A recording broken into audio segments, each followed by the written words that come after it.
Now, throughout this course, we have studied chemical processes and reactions that involve the losing of electrons, gaining of electrons, sharing of electrons, transfer of electrons, and so on and so on. Now, all these are called chemical reactions, and they involve electrons and energy levels. But an atom has got a nucleus which contains protons and neutrons. Now, in this chapter on radioactivity, we shall study the particles and reactions originating from the nucleus of an atom. These reactions are what we call nuclear reactions. Now, in the nucleus of an atom, there are protons and neutrons. Atoms of the same element have equal number of protons, known as the atomic number of that element. On the other hand, atoms of the same element could have different number of neutrons and thus different mass numbers. Now, this gives rise to what we call isotopes. So we look at the stability of isotopes of elements. Stability of the isotopes. Now, a particular nucleus of an atom characterized by the protons and neutrons is called a nuclide. It is represented by its atomic and mass numbers. The mass number is given as a superscript and the atomic number is given as a subscript, both in front of the symbol of that element. For example, carbon 12 and carbon 14 are the two isotopes of carbon. Many elements have nuclides with the same atomic number but different mass numbers, and such atoms are called isotopes. Nuclides can either be stable or unstable. Now, most stable nuclides have a neutron-proton ratio of about 1:1. For example, calcium has 20 protons and 20 neutrons, which gives the neutron-proton ratio as 20:20, which is equal to 1:1. But as the atomic numbers increase, the neutron-proton ratio increases progressively up to about 1.6:1. Well, this is still within the stability region, and above this value, the nucleus becomes, well, too large and quite unstable. Now, in a bid to gain stability, unstable nuclides undergo some changes by emitting radiations in the form of particles and energy. In so doing, a nuclide of completely different composition is formed. Now, this process is called radioactivity. Now, radioactivity is defined as the process where unstable nuclide break up to yield another nuclide of different composition with emission of particles and energy. Substances which undergo radioactivity are said to be radioactive. Isotopes that are radioactive are called radioisotopes. Now, the spontaneous disintegration of radioactive nuclides is called radioactive decay, and radioactivity is not a chemical reaction but rather a nuclear process.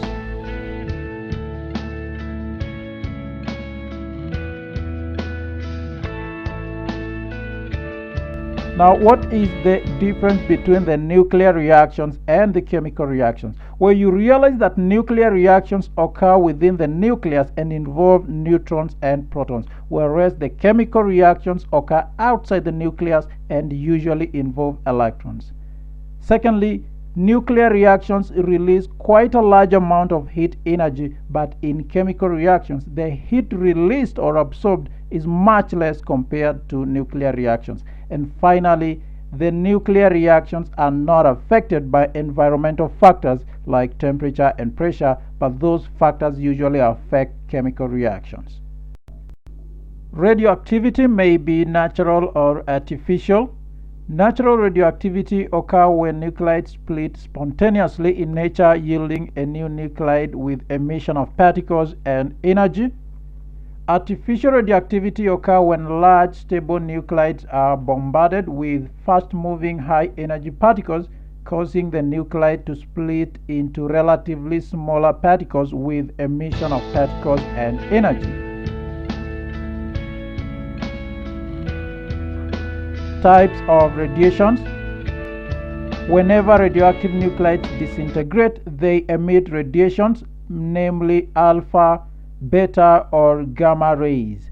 How do we differentiate these radiations? The alpha particles, these are positively charged helium nuclei.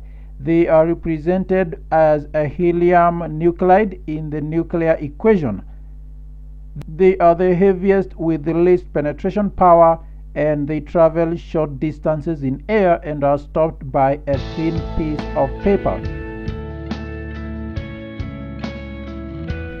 Beta particles are negatively charged. They are electrons that originate from the nucleus when a neutron changes into a proton. There is the equation. Now, 1 is not an atomic number but simply represents the charge on the particle.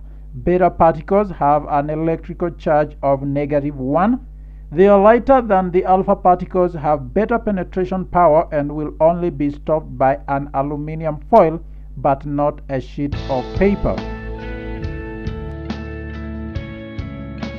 Gamma rays are high energy radiations with no charge. They are not emitted alone but normally accompany the emission of alpha and beta particles. Properties of these radiations, and we start with the penetrating power. To investigate the penetrating power, I'm gonna have a sheet of paper and aluminum foil and a lead block. Then I'm gonna have the two particles and the gamma rays. The alpha particles will not pass through the paper. The beta particles will go through the paper and will be stopped by aluminum foil, while the gamma rays will penetrate both the paper and aluminum foil and will only be stopped by the lead block.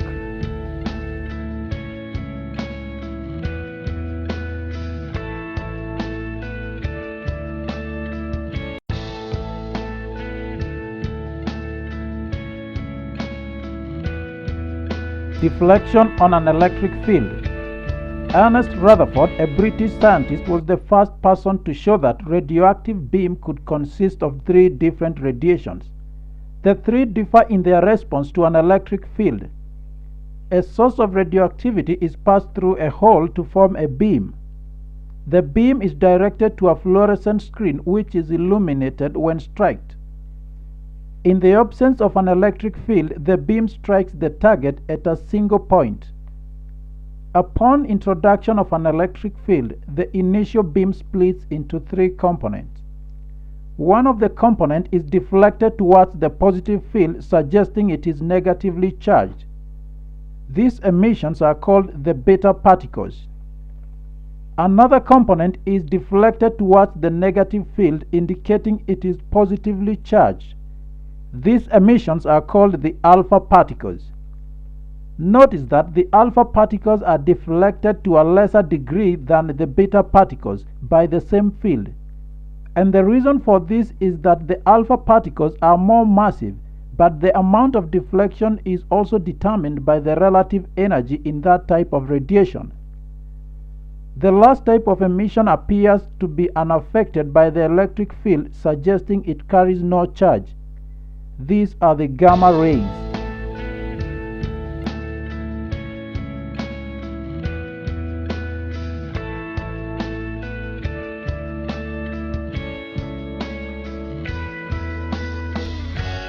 Next is the ionizing effect. Now, alpha particles have very high ionizing power, and they produce a large number of ions as they pass through gases due to their slow speed and high charge. The slow speed allows sufficient interaction with the target atoms. Beta particles, on the other hand, have low ionizing power and produce fewer ions in gases. The gamma rays have the least ionizing power amongst the 3 types of emissions.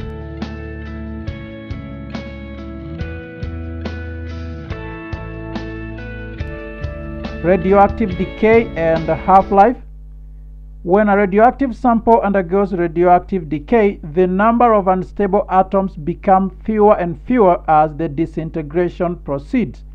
Half-life is the amount of time required for a given mass or number of nuclides to decay to half of the original amount. For example, if a radioactive isotope has a half-life of 10 hours, it means that after 10 hours the remaining amount is half the original amount. After another 10 hours, a quarter of the original remains. So if I can represent that, suppose I had a whole amount. So after 10 hours, we have the first half-life and the remaining amount is half. After another 10 hours, I have the second half-life and the remaining amount will be a quarter. Another 10 hours, I have the third half-life and the remaining amount is an eighth. And then the fourth half-life, after another 10 hours, we have 1/16 of the original amount. If we are talking in terms of masses, suppose I had 100 grams of this amount with a half-life of 10 hours. After 10 hours, the amount reduces to half of the original, that is 50 grams. After another 10 hours, the second half-life, the amount reduces to 25 grams, that is half of 50. After another 10 hours, another half-life, and the amount reduces to half of 25, so I have 12.5 grams. And then after another 10 hours, we have the fourth half-life, and the amount remaining is 6.25 grams.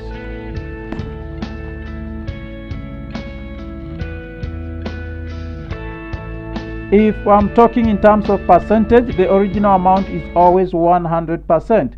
So in the first half-life, after 10 hours, the remaining amount is 50%. After another 10 hours, the second half-life, the remaining amount is 25%. After another 10 hours, the third half-life, the remaining amount is 12.5%.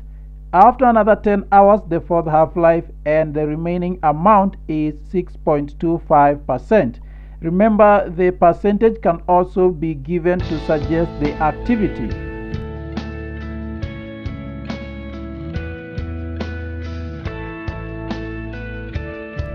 So half-life is denoted by T half. The amount remaining after the end of a half-life is half the immediate previous amount. Now that means after the third half-life, the amount will have reduced from 25% to 12.5%. That is half of 25, which is 12.5. The remaining amount after successive nuclide decay can be worked out using the formula. Remaining amount is equal to a half raised to power n times the original amount, where n is the number of half-lives undergone. N is the number of half-lives undergone. So for our case, let's see the remaining amount after the third half-life. After the third half-life, n is equal to 3. Remember, n is the number of half-lives, it's not the half-life. So original amount is 100 grams, n is equal to 3, so remaining amount is given by a half raised to power 3 times 100, which is equal to 1/8 times 100 and is equal to 12.5 grams, exactly what we had on the series. Now we can work out even in percentage, so that we have the original amount is 100%, n is 3, remaining amount is a half raised to power 3 times 100%, and an eighth of 100% is 12.5%.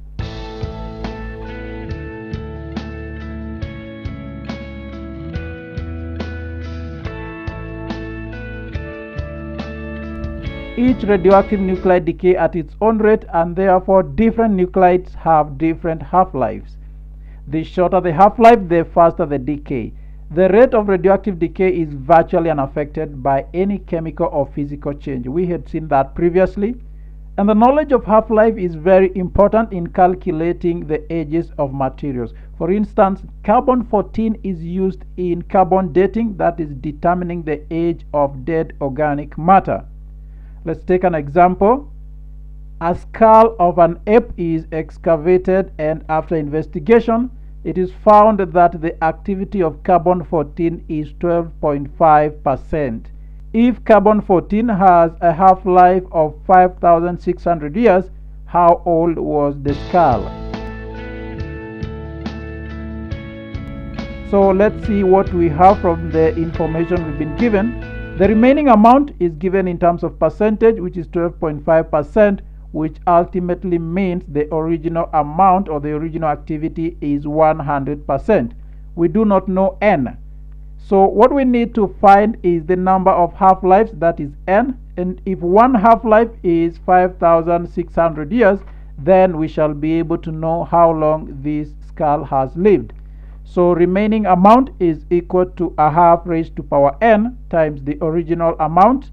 So I have 12.5 is equal to 0.5, that is a half, raised to power n times 100.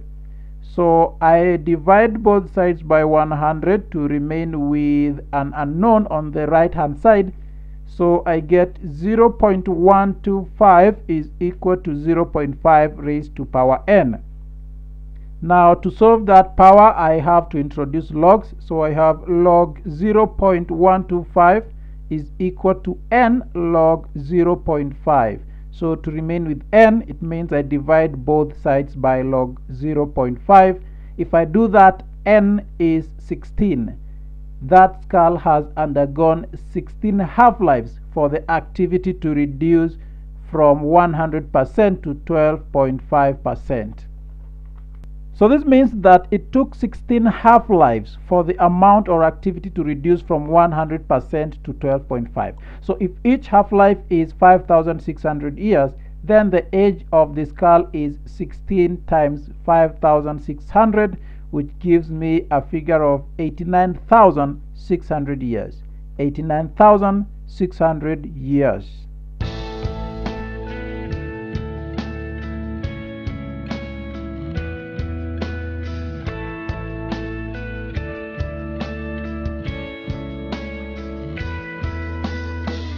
Next is nuclear reactions. Now we start with emission of alpha particles.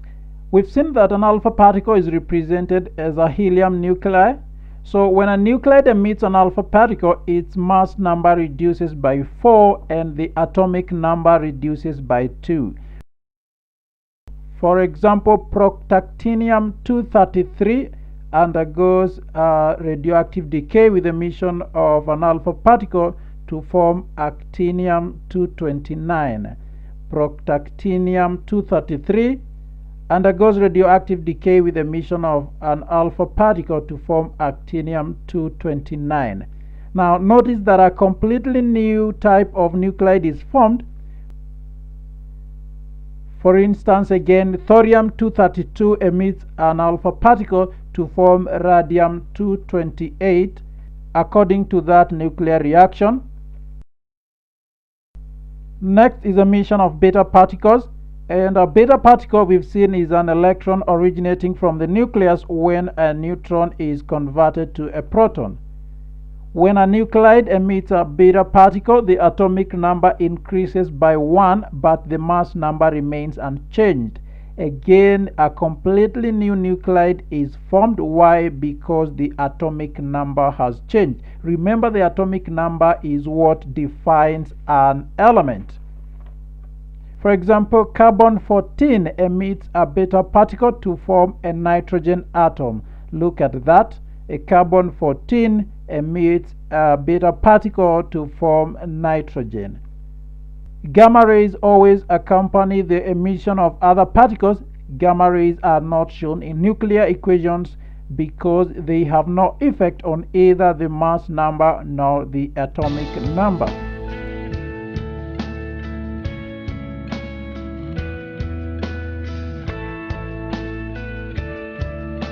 Now, as the radioactive nuclide decays, a new nuclide is formed, and if the new nuclide is unstable, it also decays to produce another one. Now this process may continue on and on until a stable nuclide is formed. For example, thorium decays, emitting alpha particles to form radium-228, which is again unstable and undergoes decay, emitting a beta particle to form actinium-228. Actinium-228 is also unstable and again emits another beta particle to form thorium-228. Thorium-228 is also unstable and emits an alpha particle to form radium-224. Radium-224 is also unstable and emits an alpha particle to form radon 220. The process continues until the end we have lead 208. Lead 208 is the stable one and undergoes no more decay. Now this is a radioactive decay series for thorium 232.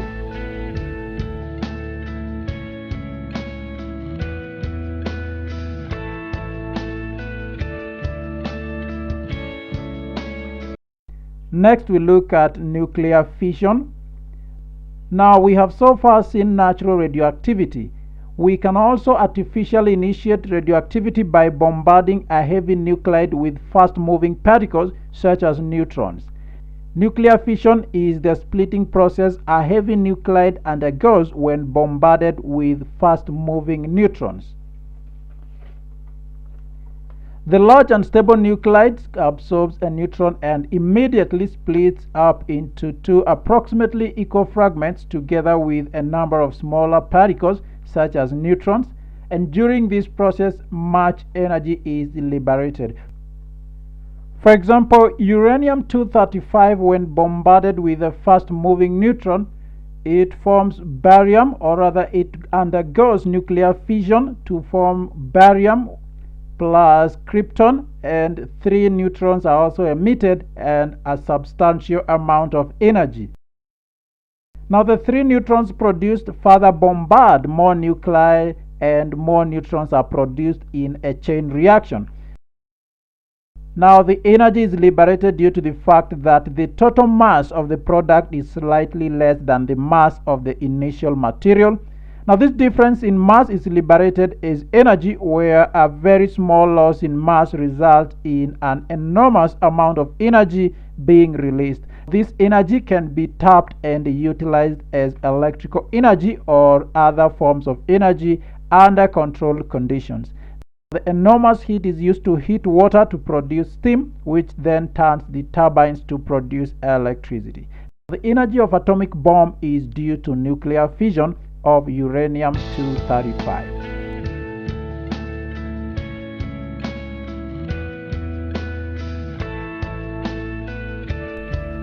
Another process is nuclear fusion.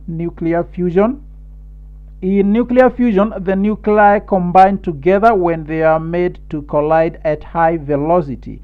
Now the fusion results in formation of a heavy nucleus, and the process is accompanied by liberation of large amounts of energy, and some subatomic particles like neutrons are also released during nuclear fusion. For example, when hydrogen 3 and hydrogen 2 are made to collide, as is on your screen, you realize we form a helium plus 1 neutron and a lot of energy is released. Again, the energy can be tapped and converted to other forms of energy, such as electrical energy.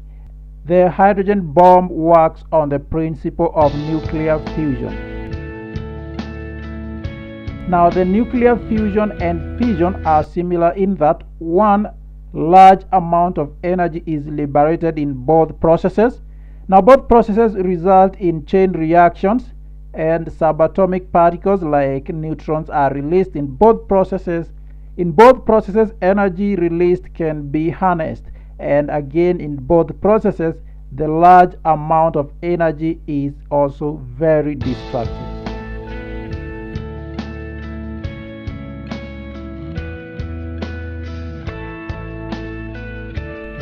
Now we then look at application of radioactivity, and radioactivity is applied in various fields including agriculture, medicine, and so many other. But we are going to look at medical application. One is radiotherapy. Radiotherapy is the destruction of cancerous cells by exposure to a controlled dose of radiation from cobalt-60 and cesium-137. Radioactivity is also utilized in sterilizing surgical instruments using gamma rays. Radioactive iodine-131 is used in patients with defective thyroid to enable doctors follow the path of iodine through the body. Now it's also used in monitoring growth in bones and healing of fractures. It's also used in providing power in heart pace setters. It's also used in providing power in heart pace setters. It's also used in detecting leakages in underground water and oil pipes without necessarily digging them out. Now, with all these uses, radioactivity can also be a source of immense danger. For example, exposure to large doses of ionizing radiations results in genetic mutations which can be cancerous, and such exposures occur mainly in hospitals amongst the radiologists, the personnel working in the radiology labs, and also in nuclear power stations or due to improper disposal of nuclear waste.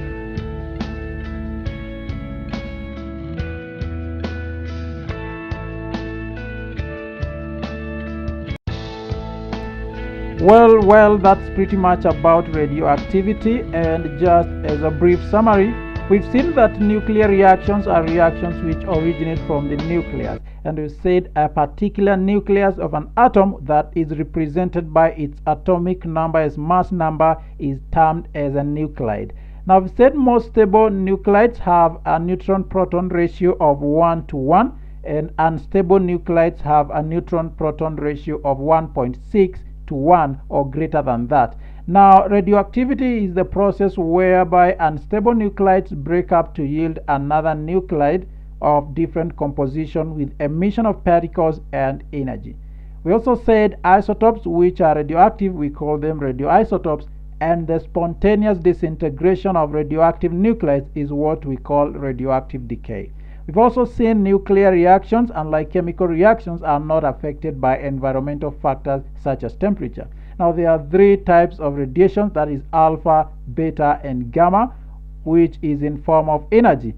Now, the loss of an alpha particle decreases the atomic number by 2 and the mass number by 4. Why? Because the alpha particle is simply a helium nuclide, whereas the loss of a beta particle results in an increase in the atomic number by 1 and the mass number remains constant. The emission of gamma rays neither changes the atomic number nor the mass number, but only results in change of energy. Now, radioactive decay series represents a sequential and continuous disintegration of unstable nuclides until a stable nuclide is formed. Now, the time taken for a given number of nuclides to decay to half of the original amount or mass is called the half-life of that nuclide, and it's denoted by T half. Now, with that, we come to an end of chemistry for the high school level. Much more will be coming to those who may be willing to advance in chemistry at the university or post-high school level, in colleges and the rest. Wish you all the best in your studies. All the best success in your exams. Remember, you can contact us for other video books including mathematics, biology, and physics. They are all available in the market. For now, it's goodbye.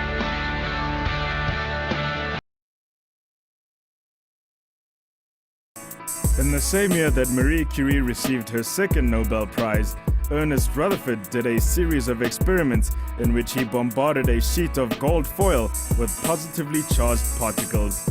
The positively charged particles he used were in fact part of the radioactive emissions of radioactive elements. What he found was that most of the particles passed through the foil undisturbed, suggesting that he was shooting them at mostly empty space and not in fact a solid sheet of gold atoms. Only a very small amount of the particles bounced back, suggesting that they came into contact with some immensely dense solid material. The conclusions that Rutherford drew from his research were revolutionary. It showed that atomic particles are made up mostly of empty space around a central core called a nucleus. And based on this work, Rutherford defined what we know today as the planetary model of the atom. In his long career, Rutherford laid the groundwork for scientists to understand the atomic structure. He discovered the proton, and he also showed that the nuclei of all radioactive elements undergo a spontaneous and random process of decay over time. It is this decay that caused the radiation studied by Becquerel and the Curies.